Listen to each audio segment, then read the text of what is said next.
Bueno, ¿cómo le va, alumnos? Antes, con esta comisión, le tocaría el video grabado. La semana que viene sería el parcial. Bueno, la idea de esta clase, básicamente, es poder, digamos, aclararle qué tipo de preguntas se van a hacer, porque los textos ya los tienen. Los textos son los paradigmas según Moya, que ahí están las páginas, en donde veíamos los tres paradigmas, el positivista o empírico-analítico, el hermenéutico y el sociocrítico de la Escuela de Frankfurt. Después teníamos el texto o el resumen que hayan conseguido para las fases de la ciencia según Kuhn. Y los dos textos de Esther Díaz, pero en realidad usamos el que está más completo, ¿sí? De Esther Díaz. Y el último texto, que serían los cuadritos para explicar metodología de Sautou. Y el texto de él, creo que ya se lo subí, que es un texto resumido, digamos, donde están los ejemplos de los dos métodos, ¿sí? La idea era que más o menos se den cuenta que es lo que puedo, más que un repaso, que es lo que se puede tomar. Cualquier cosa ustedes me van preguntando. Lo primero que puedo preguntar, no son preguntas de concepto, no son cosas que ustedes puedan cortar y pegar del texto, digamos. Por ejemplo, si preguntara, ¿cuáles son las acciones que caracterizan al paradigma empírico-analítico? Ustedes me tienen que decir que las acciones son medir y cuantificar, porque eso es exactamente lo que hace ese paradigma. Mide, cuantifica. Por eso sus técnicas son la encuesta, la estadística, el censo y demás. Si pregunto qué acciones hace específicamente o hacen los investigadores en el paradigma hermenéutico interpretativo, es la comprensión. En el texto de Moya está todo el tiempo, y habla de la comprensión, que no es una comprensión psicológica, sino sociológica. Por lo tanto, sus técnicas son de la metodología cualitativa.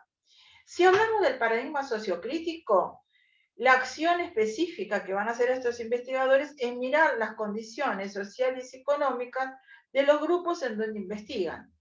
No importa si es una persona o es una comunidad o lo que sea, siempre van a estar mirando el conflicto socioeconómico, ¿sí? Entonces, esas serían las acciones. Ahora, si pregunto cuál es la metodología en cada paradigma, para el positivista o empírico analítico va a ser la metodología cuantitativa. Para el hermenéutico interpretativo y el sociocrítico, ambos dos usan la metodología cualitativa. Si pregunto cuáles son las técnicas, que no es la metodología, las técnicas para el empírico analítico o positivista es la encuesta, el censo y eso. ¿Dónde está eso? Está en el cuadrito de Sautou. En la parte donde dice supuesto metodológico, ella dice cuáles son las técnicas. Si hablamos les pregunto cuáles son las técnicas que utiliza el paradigma hermenéutico o el paradigma sociocrítico, las técnicas son la etnografía, el análisis del discurso, los focus group, ¿sí? La entrevista en profundidad, la historia de vida. También está en el cuadrito de Sautou, en el supuesto metodológico. Si pregunto los métodos son dos. No confundir metodología con método. Aunque en el resumen que les mandé parece que hubieran tres, porque dice inductivo, deductivo y hipotético deductivo. Deductivo y hipotético deductivo es lo mismo. El inductivo es aquel que va de lo particular a lo general. Método típico del positivismo. También está nombrado en el cuadro de Sautou de la metodología. Cuando ella habla de supuesto metodológico, dice en ese cuadrito chiquitito, método utilizado inductivo. Abajo dice técnicas, encuesta, censo y todo eso. Mientras que el hipotético deductivo, o sea, de lo general a lo particular, es típico de la metodología cualitativa, del paradigma hermenéutico interpretativo y del sociocrítico también. Es decir, esa sería, si yo le pregunto en relación a los paradigmas. Si le pregunto, ¿cuáles son, pues todo está relacionado con este texto, cuáles son las anomalías, características que han hecho caer el paradigma de Ptolomeo, o sea, el de la Edad Media? Y eso está en Moya. Moya lo dice. Al principio del paradigma, cuando habla del empírico analítico, dice que lo que ha sucedido, que toda la Edad Media, no, se creía que el mundo era perfecto, etcétera, etcétera, y entonces la revolución copernicana, o sea, Copérnico, Kepler y Galileo, de alguna manera muestran que la Tierra no es el centro de nada, que las órbitas no son correctas, que el mundo no es perfecto. Y que todo ese saber de ese paradigma cae porque no puede dar respuesta. Anomalía es un problema que el paradigma de la época no puede dar respuesta. Entonces cae, empieza el paradigma positivista. Si le pregunto cuáles son las anomalías, y anomalía es un concepto de Kuhn, del paradigma positivista, entonces, ¿cuáles son las anomalías? Son las que el autor critica, o sea, monismo metodológico, son las anomalías que van a hacer que el paradigma positivista ya casi no se tenga en cuenta. Monismo metodológico, explicación causal, relación entre teoría y práctica, esos puntitos, aparte de ser las críticas que hace el paradigma, son las anomalías también. Por la duda si le pregunto eso, ¿sí? Es decir, todos los textos están relacionados. Del paradigma de Esther Díaz, lo más importante, del texto de Esther Díaz, lo más importante primero es la diferencia entre el saber. Ella habla de saberes en general, pero entre el conocimiento científico y el saber vulgar, ¿sí? O consuetudinario, como le llama. Hay una diferencia. La diferencia está en el objeto de estudio. En el texto más largo, ella habla qué condiciones debe tener ese objeto de estudio para ser parte del objeto de estudio del conocimiento científico. Lo primero que tiene que ser accesible y recurrente. ¿Qué significa esto? Que yo puedo acceder para poder estudiarlo. Por lo tanto, si le pongo un ejemplo, yo no les voy a preguntar cuáles son las condiciones, les pongo un ejemplo. Unos investigadores van a estudiar el alma de los estudiantes, y esa es la pregunta. Y les pregunto, ¿esto es parte del conocimiento científico? ¿Se puede hacer una investigación científica? La respuesta es no. Pero hay que fundamentar, ¿por qué no? Porque el objeto de estudio de conocimiento científico debe ser accesible y recurrente. Y el alma no es algo accesible. Y tampoco recurre, o sea, no lo puedo encontrar varias veces. No es que salgo ahí, lo puedo medir y cuantificar. Por lo tanto, el alma no es objeto de estudio de la ciencia. Será objeto de estudio de la religión, pero no de las ciencias. Sí, así es. No es que te voy a preguntar o les voy a preguntar cuál es el objeto. Pregunto, pongo eso y usted me contesta si es científico o si es del saber vulgar. Después ella caracteriza al conocimiento científico, dice cuáles son las características, que sea viable, que sea provisorio, por ejemplo, ¿por qué tiene que ser provisorio? ¿O por qué es provisorio? Entonces me contestan por qué es provisorio. ¿Sí? Está directamente relacionado con los paradigmas. Otra pregunta, ¿por qué Kuhn considera que los paradigmas son, el conocimiento de los paradigmas es inconmensurable? ¿Qué significa esto? Y que pongo un ejemplo. Si tiene que poner un ejemplo. No van a poner los ejemplos que yo doy, ¿eh? Por ejemplo, durante la Edad Media se creía que la Tierra estaba sostenida por 4 tortugas, y para 1000 años toda la gente lo creyó. Hoy ese conocimiento no se tiene en cuenta, se sabe que la Tierra es redonda o más o menos redonda y no está sostenida por nada, ¿sí?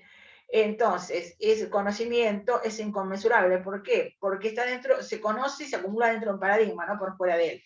Hoy uno no lo tendría en cuenta. Otra de las preguntas tiene que ver con los enunciados de los objetos de estudio de la clasificación de las ciencias en formales y fácticas.